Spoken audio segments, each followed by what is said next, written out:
Դե ինչ, ողջույն հարգելի բարեկամներ, տարածաշրջանում կարծես թե մեր միակ բարեկամն ու գործընկերը,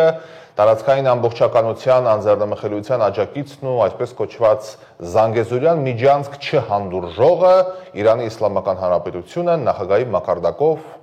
մեկնում է Ադրբեջան, ավելի կոնկրետ Լեռնային Ղարաբաղ։ Փեզեշքյանը հաստատել է այս տեղեկատվությունը, այն էլ մայրաքաղաք Ստեփանակերտ է նա մեկնում, որի ընթացքում մասնակցելու է տնտեսական համագործակցության կազմակերպության անդամ երկրների 17-րդ գագաթնաժողովին։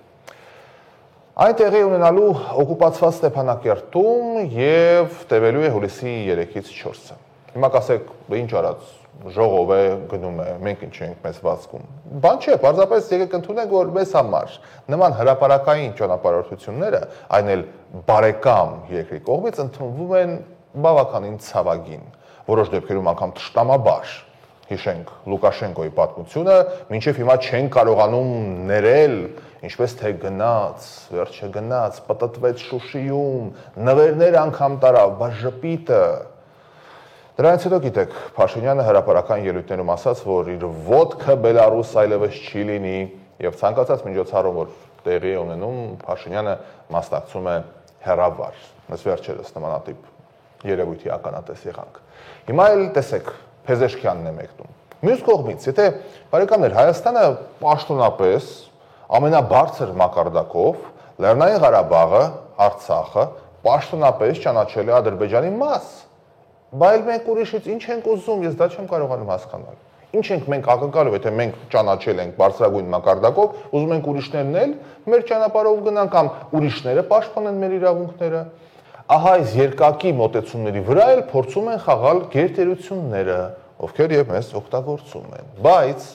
ադրբեջանական լրատվականները թմկահարում են այս թեման եւ կարծես այդ տեղեկատվությունը ավելի շատ դեպի հայկական կողմ են ուզում մղել, հայեր, տեսեք, ով է գալիս, ձեր բարեկամը, ձեր ընկերը, այն մարդը, որ պրոհայկական հայտարարություններով է հանդես գալիս։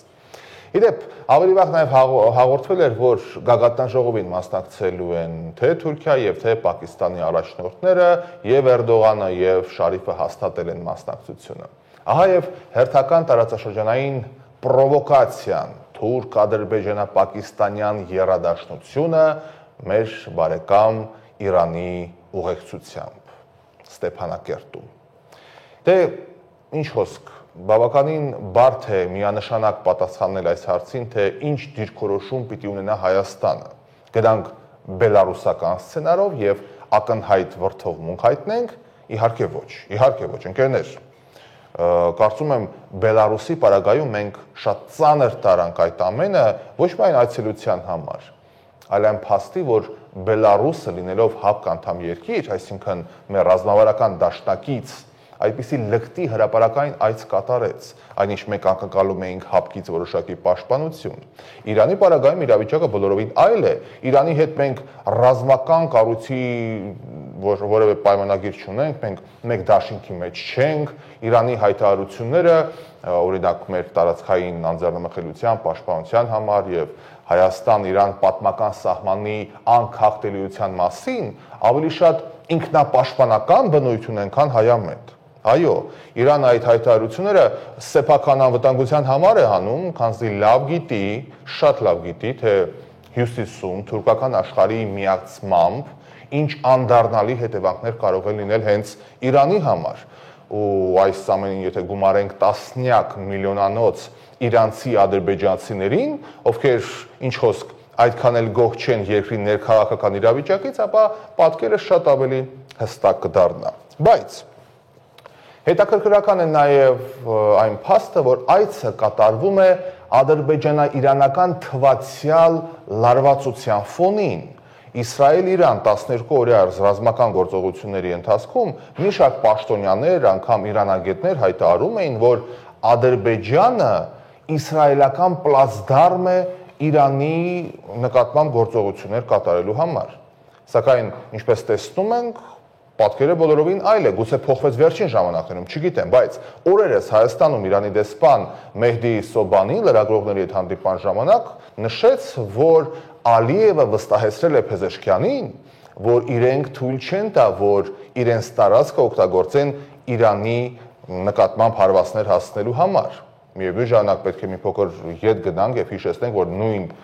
դեսպանը օրեր առաջ նույն Սոբանին, վկայակոչելով հետախուզական տվյալները, պաշտոնապես հայտարարում էր, որ որոշ քանակության փոքր ԱԹՍ-ներ Իրանի Իսլամական Հանրապետությունը ներթափանցել հարևան երկրի տարածքով։ Նա ակնհայտ ակնարկում էր, որ խոսքը հենց Ադրբեջանի մասին է։ Դե, ինչպես ասում է դասականը, դե եկ վարպետ ու մի խելագարվի։ Ամեն դեպքում, բոլոր նրանք, ովքեր շատ ծանր են տանում Իրանի նախագահի այցը Արցախ, ես նաև հիշեցնեմ, որ Իրանը առաջիններից էր, որ շնորհավորել էր Ադրբեջանին այսպես կոչված հաղթանակի առիթով։